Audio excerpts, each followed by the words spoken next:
Après la grosse désillusion contre Albacete et synonyme d'élimination en coupe, Arbeloa va disputer son deuxième match contre l'Eventé ce week-end, précisément ce samedi. Et en marge, il a laissé quand même une conférence de presse. Il a participé à la conférence de presse habituelle. Et au cours de cette conférence, il a fait beaucoup de déclarations. Je vous propose quand même dans cette vidéo de faire un petit commentaire, un bref commentaire de ce que Arbeloa a donné comme déclaration. Si vous venez de découvrir la chaîne, je vous prie de vous abonner, de partager mes vidéos, déjà de liker cette vidéo là et de partager. Commentez, donnez-moi votre avis en commentaire par rapport aux déclarations du nouvel sélectionneur du Real Madrid. On va commencer rapidement par le groupe qui va accueillir l'Eventé, donc Courtois, Fran González, Sergio Mestre pour les gardiens de but. Au niveau des défenseurs, vous avez Carvajal, Alaba, Asensio, Carreras, Fran Garcia, Hudson et Jiménez.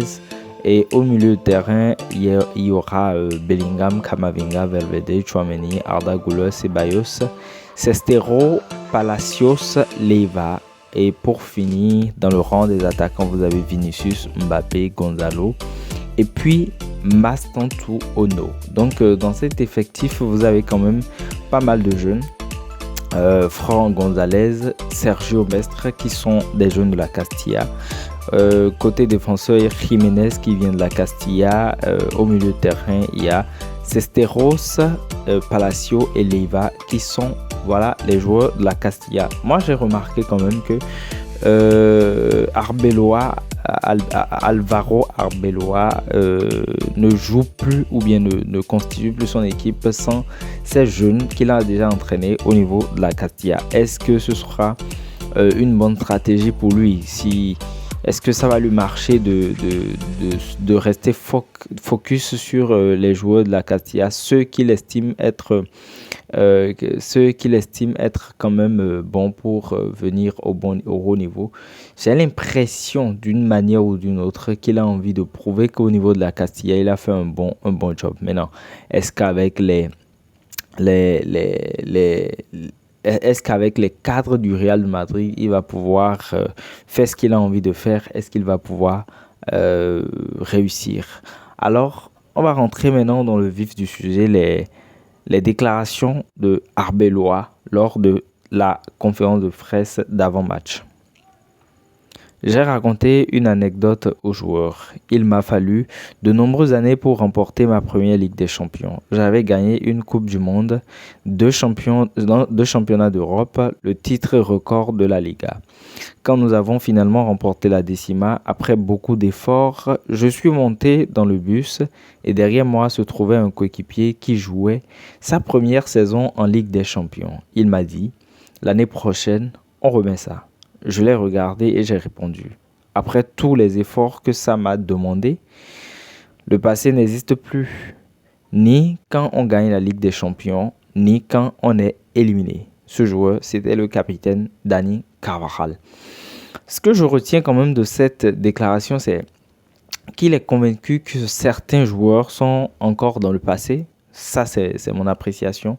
Il est convaincu que certains joueurs sont encore dans le passé, sont encore dans cette période où le Real faisait très mal, reprenait le match à la 70e minute de jeu, le tournait à son avantage. Et cette période surtout marquée par un certain nombre de titres européens surtout. Donc, certains joueurs doivent quand même oublier ce passé-là et aller de l'avant. C'est important, c'est important. On a remarqué, à plus forte raison, j'ai des gens qui continuent d'argumenter et de dire que parce que Vinicius a gagné une Ligue des Champions ou a gagné des Ligues des Champions, qu'il a eu son temps fort, son moment fort avec le Real Madrid, il avait toutes les cartes. Enfin, c'est un peu à la limite, c'est comme s'il a franchi un palier au-dessus et qu'il fallait quand même lui tolérer un certain nombre de choses. Je ne suis malheureusement pas de cet avis. Pour moi, on juge le joueur sur ses performances sur le terrain. Et pire encore, ce n'est pas qu'au Real de Madrid que Vinicius est en baisse de forme. On l'a vu récemment avec l'équipe nationale du Brésil. On sait quel a été son impact ou non sur l'effectif. Donc, il est important, ok, il est important quand même que certains joueurs puissent aller de l'avant, oublier qu'il y a eu cette période marquée par une série de titres et tout. Il faut vraiment comprendre que nous sommes en difficulté et avancer.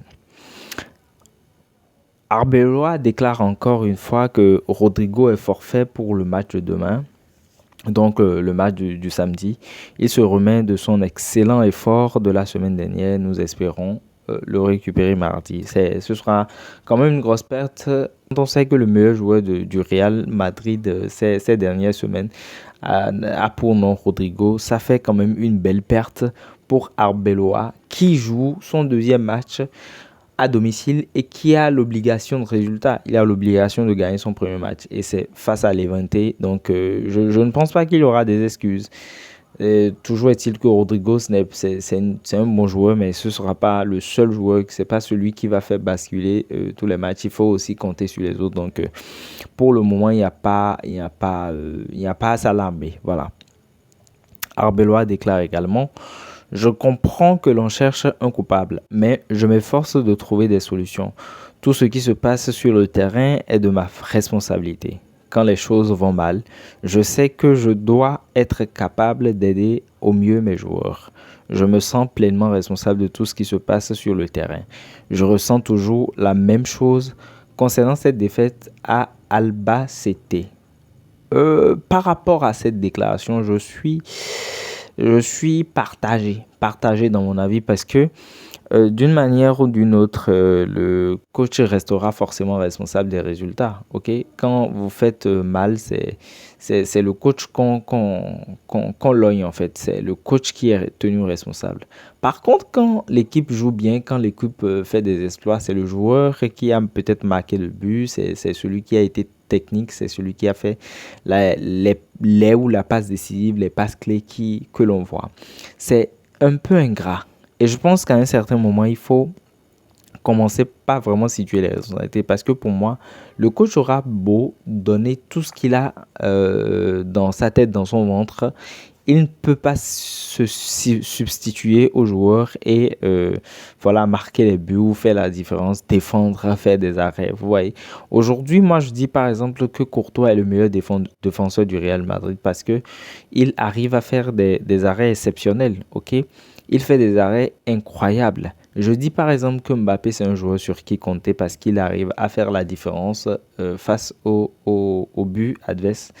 Et il ne peut pas, en aucun cas, le coach ne peut pas se substituer à ces joueurs-là pour faire le match qu'il espère. Petit, petit exemple, ok? Lors du match contre le Barça, le dernier match contre le Barça, la finale perdue, en premier mi-temps, il y a quand même deux occasions qui ont été loupées. D'abord, un truc là, une occasion de Vinicius qui fait un rush pardon, sur le côté, sur son côté. Il aime bien le faire. Et il se retrouvait pratiquement face à face à Joan Garcia sur le côté. C'était vraiment pas un face à face. Mais c'était une occasion franche où il pouvait facilement enrouler son ballon et mettre le ballon dans les filets, marqué. Malheureusement, il a tiré assez faiblement et c'était trop facile pour Juan Garcia qui a pris le ballon comme il le pouvait. Ok. Deuxième occasion, c'est Gonzalo qui a eu un face-à-face et qui l'a loupé également en première mi-temps. En deuxième mi-temps, ou même à la fin du match, je vais dire, carrément à la fin du match, il y a Carras qui a loupé une grosse occasion qui aurait pu ramener le Real au score. Et ensuite, il y a eu Raúl Asensio qui a également loupé une occasion. Donc, dans ces contextes-là, pour moi, le coach ne peut pas monter sur le terrain et marquer à la place des joueurs, c'est impossible. Donc, parfois, il faut vraiment situer les responsabilités. Il ne faut pas forcément venir nous chanter en fait que le coach est responsable. On suit les matchs et on voit, ok? On suit les matchs et on voit quand la tactique ne marche pas, c'est un autre problème, ok? Quand il y a quand il y a des difficultés, quand il y a des difficultés au niveau de la stratégie, ok, de l'entraîneur, c'est un autre problème, c'est un autre débat, mais qu'on ne me dise pas en fait que la responsabilité est à 100% sur l'entraîneur. Je suis désolé et il faut vraiment qu'à un certain moment, les joueurs prennent leurs responsabilités, qu'ils se sentent grands, assez grands pour s'autocritiquer, quoi. Alors, je poursuis. Arbeloa, mon Real Madrid, je veux voir un Real Madrid qui entre sur le terrain avec l'ambition de gagner dès la première minute, où il ne fait aucun doute que notre objectif est d'attaquer le but adverse. Je veux que le Bernabeu sache que nous voulons. Je veux une équipe avec beaucoup de caractère, beaucoup de personnalité et qui inspire. Je veux que le public du Bernabéu se reconnaisse dans ses joueurs. C'est ce que nous voulons également. C'est ce que le public du Bernabéu, c'est ce que tous supporters du Real Madrid veulent. Malheureusement, je pense que c'est cette même envie que Xabi Alonso développait et pour y arriver, il avait sa stratégie, il avait sa méthode. Malheureusement, la méthode n'est pas passée favorable aux yeux des joueurs, aux yeux des cadres notamment. Et on connaît les noms qui reviennent généralement dans la presse. On parle de Vinicius, on parle de Bellingham, on parle de Valverde également. Voilà des gens qui se sont opposés à la méthode de Xabi Alonso, qui voulait également que le Real joue un jeu beaucoup plus intensif, qui voulait que les joueurs aillent récupérer le ballon très haut et dicte en fait le tempo du jeu. Malheureusement, Xabi Alonso n'a pas eu l'occasion de développer. Donc en fait, pour moi, Arbeloa n'a pas à venir nous dire ça. Il a le dire, il doit le dire avec ses joueurs. Ok, parce qu'il connaît la situation. Donc voilà quoi. Je poursuis. Arbeloa déclare également ceci. J'ai lu beaucoup de critiques adressées aux joueurs du centre de formation après le match. Soyez assurés que je les soutiendrai, car pour moi, le centre de formation du Real Madrid est le meilleur au monde et ils seront toujours là pour moi. C'est clair, c'est la preuve tangible qu'il fait vraiment confiance à ses joueurs et j'ai peut-être l'impression qu'il n'hésitera pas à mettre sur le banc les cadres dès qu'il aura l'impression quand même que ces cadres-là ne l'aident en rien en fait, ne lui permettent pas d'évoluer.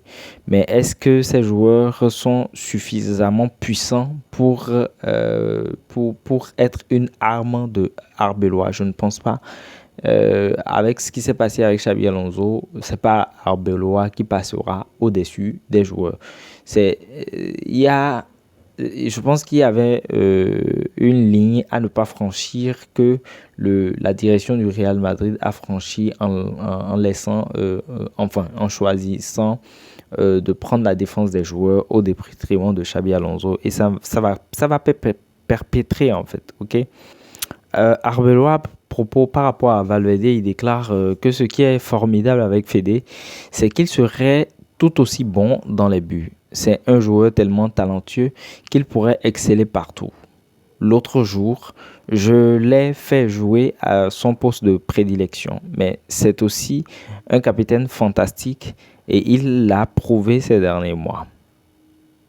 On le verra à plusieurs postes car il peut nous apporter énormément. J'aime une équipe très mobile où les joueurs permutent. Je suis sûr que Fede prendra beaucoup de plaisir à jouer au football et c'est ce que je souhaite avant tout. Fede incarne le Real Madrid et est un représentant exceptionnel de ce blason-là. Ouais, ça, ce sont des trucs qu'on dit tout le temps. Fede peut jouer n'importe où, mais est-ce que Fede veut jouer n'importe où? C'est ça, en fait, la vraie question, parce que à un certain moment, avec Xabi Alonso, ce même problème s'est posé. Je pense que la clé de discorde entre Xabi Alonso et Fede Valverde, s'il y en a eu, c'est par rapport à son positionnement latéral. Il ne voulait pas. Fede ne voulait pas. Donc, est-ce que avec Arbeloa, il va pouvoir se plier facilement? Est-ce qu'il acceptera jouer n'importe où? C'est vrai qu'il y a eu cette déclaration qu'il a faite et puis voilà pour dire qu'il est prêt à jouer n'importe où. Mais bon, voilà, je sais pas quelle est la position de Fede parce qu'aujourd'hui, c'est aux joueurs de dire où est-ce qu'ils veulent jouer au Real Madrid. En tout cas, c'est comme ça se passe en fait. C'est le joueur qui dicte la loi. Malheureusement, c'est le joueur qui dicte la loi. Donc, Arbeloa adresse 3 à Fede Valverde. Pour finir, un mot de Arbeloa sur le Bernabeu, sur ce qu'il attend du Bernabeu. Alors, je respecte beaucoup l'opinion du Bernabeu. Je comprends que les supporters madrilènes soient blessés et déçus, mais je vais leur demander leur soutien. En 123 ans d'histoire, le Real Madrid n'a remporté de titre que lorsque le Bernabeu était derrière les joueurs. Juanito a dit 90 minutes au Bernabeu, c'est très long quand le Bernabeu est avec ses joueurs. C'est ce que je vais leur demander. Cette déclaration me met un peu mal à l'aise. Ça me met un peu mal à l'aise dans la mesure où je pense que le Bernabeu est avec les joueurs depuis le début, a toujours été avec les joueurs. Malheureusement, les joueurs, est-ce qu'ils sont vraiment, est-ce qu'ils ont la volonté de faire plaisir au Bernabeu? Est-ce qu'ils pensent vraiment au Bernabeu? Est-ce qu'ils ont envie de satisfaire le Bernabeu? Et c'est là la vraie question. Il y a trop d'ego. On pense que, personnellement, j'ai l'impression que c'est se satisfaire soi-même qui est le plus important en fait. Donc pour moi, c'est pas ce qu'il faut dire au Bernabeu. OK, c'est pas ça. Le Bernabeu sera le Bernabeu. Et j'ai même lu une information où on demande par exemple au Bernabeu de ne pas siffler ou de ne pas faire, enfin de ne pas siffler contre Vinicius. Voilà, un truc du genre quoi, tu vois. Et c'est dommage, c'est dommage. Des gens qui sont mécontents, vous ne voulez pas qu'ils protestent ou bien qu'ils montrent leur mécontentement. Je suis désolé. C'est du réel, c'est pas un jeu en fait, c'est du réel. Et il faut comprendre qu'il y a il y a un seuil à ne pas atteindre ou à ne pas franchir, quoi. Et je pense que les joueurs ont franchi ce seuil-là, ils doivent vraiment subir. Je suis désolé, faut pas aller avec ces gars-là. Lorsque vous arrivez à renvoyer un entraîneur, il n'y a plus de compromission, quoi. Il n'y a plus vraiment de compromission. Il faut vraiment taper du poing sur la table au Real Madrid. Ce n'est que par cette voie-là qu'on arrivera à redresser, en fait, cet effectif-là. Je pense qu'il y a un peu trop d'indiscipline et ce n'est pas au Bernabeu de se revoir, de revoir sa posture. C'est aux joueurs de se remettre en cause et de savoir qu'ils sont là pour une mission. Et tant que la mission n'est pas exécutée, ils ne peuvent pas être fiers d'eux-mêmes. Voilà. Et on a besoin de voir le Real Madrid. On a besoin de voir ce Real du temps de Cristiano, de Sergio Ramos, de Kroos, de Modric, je sais pas, de tous ces talents de Benzema, pourquoi pas, parce que c'est peut-être le dernier vrai leader du Real Madrid, ok. Donc, moi, j'ai de Casemiro, voilà, j'oublie des noms, de Casemiro, de Marcelo, voilà, Casillas, même Courtois, quand vous voyez les matchs de Courtois aujourd'hui, vous êtes quand même ébloui en fait, ok? Donc, quelque part, moi je pense que le Bernabeu reste le Bernabeu, le Real n'a pas perdu, mais on a en fait des joueurs qui se suffisent eux-mêmes, qui ne pensent qu'à eux-mêmes, qui veulent faire, qui veulent avoir en fait les caméras sur eux constamment, continuellement. Voilà. Donc, ce sera tout pour cette vidéo. Voilà, c'est quelques déclarations de la conférence de presse d'Arbeloa que je partage avec vous, avec mes commentaires également. Je ne sais pas quelle est votre appréciation de sa conférence de presse. Évidemment, j'ai pas parlé de tout ce qu'il a dit, j'ai pas évoqué tout, j'ai pris quelques séquences que j'ai partagé et commenté avec vous. Merci d'être resté jusqu'à la fin. J'espère que vous appréciez le contenu. J'espère que vous appréciez ce qui se fait quand même sur cette page. Donnez-moi votre avis en commentaire et à très bientôt. N'oubliez pas de liker et de partager. Abonnez-vous à la chaîne pour ne pas manquer les prochaines vidéos. Merci, ciao, à très bientôt.